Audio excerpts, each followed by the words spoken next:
جیسا کہ ناظرین آپ جانتے ہیں شراکت کی آنے والی ایپیسوڈ بہت ہی انٹرسٹنگ ہونے جا رہی ہے۔ یہ سب جاننے کے لیے پہلے میرے چینل پر لائک اور سبسکرائب کر دیں، شکریہ۔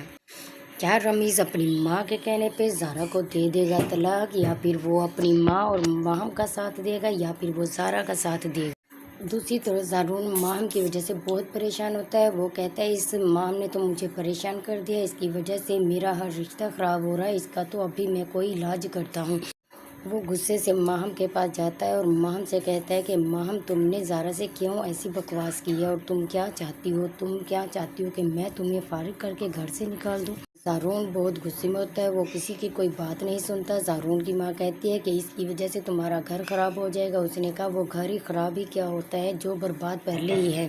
اس پہ ماہم کہتی ہے میں نے ایسا کچھ بھی نہیں کہا، اور میں جو کہہ رہی ہوں وہی کروں گی۔ اگر میرا گھر برباد ہوا ہے تو بس نے آپ کی بہن کا بھی گھر نہیں دوں گی۔ اس بات پہ زارون اس کو کہتا ہے کہ اگر ایسی بات ہے کہ تو میں تمہیں ابھی کے ابھی اپنے گھر سے باہر نکالتا ہوں۔ یہ بات ماہم سے برداشت نہیں ہوتی اور وہ بے ہوش ہو کر نیچے گر جاتی ہے، جس پہ زارون کہتا ہے کہ ماں یہ کتنی بڑی ڈرامہ باز ہے، آپ نے اس کو کوئی عقل وغیرہ نہیں دی۔ اس کی بات سن کر ماہم کا بھائی رمیز زارون کو غصے سے دیکھتا ہے اور اسے کچھ کہہ نہیں پاتا اور چپ ہی رہتا ہے، لیکن وہ بہت برا سمجھتا ہے اس بات کو۔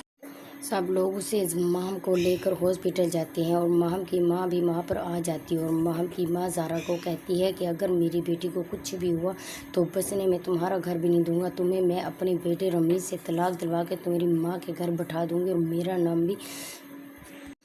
میرا نام بھی معصومہ نہیں ہے۔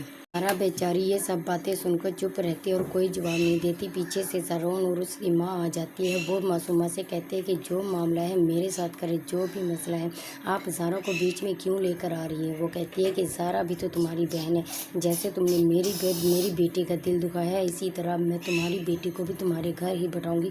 اگر اسے ذرا سا بھی کچھ ہوا تو معصومہ ڈاکٹر سے پوچھتی ہے کہ کیا ہوا، سب ٹھیک ہے؟ ڈاکٹر کہتا ہے کہ اس کا نروس بریک ڈاؤن ہو گیا ہے، جس کی وجہ سے اسے ہوش آنے میں کافی ٹائم لگے گا۔ یہ سن کر معصومہ بہت پریشان ہوتی ہے اور گھبرا جاتی ہے کہ نہ جانے میری بیٹی کے ساتھ کیا ہوگا۔ اور دوسری طرف زارون ابھی شفق کو لینے جانے والا ہوتا ہے کہ خوشیاں شفق کے دروازے سے واپس ہو جاتی ہے۔ شفق بیچاری پھر چپ رہ جاتی ہے۔ وہ سوچتی ہے کہ نہ جانے میرے سے ایسا کون سا گناہ ہو گیا جس کی مجھے اتنی بڑی سزا مل رہی ہے۔ دوسری طرف زارا بیچاری بہت پریشان ہوتی ہے، کہیں رمیز اور اس کی مما میرے ساتھ ایسا ہی نہ کرے، مجھے بھی گھر نہ بٹھا دے۔ وہ رمیز سے کہتی ہے میرا کوئی قصور نہیں ہے، میں نے ایسا کچھ بھی نہیں کیا، میں نے صرف بھیا کو اپنی بھابھی کی حقیقت بتائی ہے کہ اس نے میری ماں کو مارنے کی دھمکی دی ہے۔ کیا ایسا کوئی بیٹی یا بیٹا برداشت کرے گا یہ سب؟ دوسری طرف شفق اپنی نوکرانی کے ساتھ اس کے گھر رہنے کے لیے چلی جاتی ہے تاکہ زارون نہ آ جائے۔ اس وجہ سے وہ اپنی نوکرانی کے ساتھ ہی اپنے بچے کو لے کر چلی جاتی ہے۔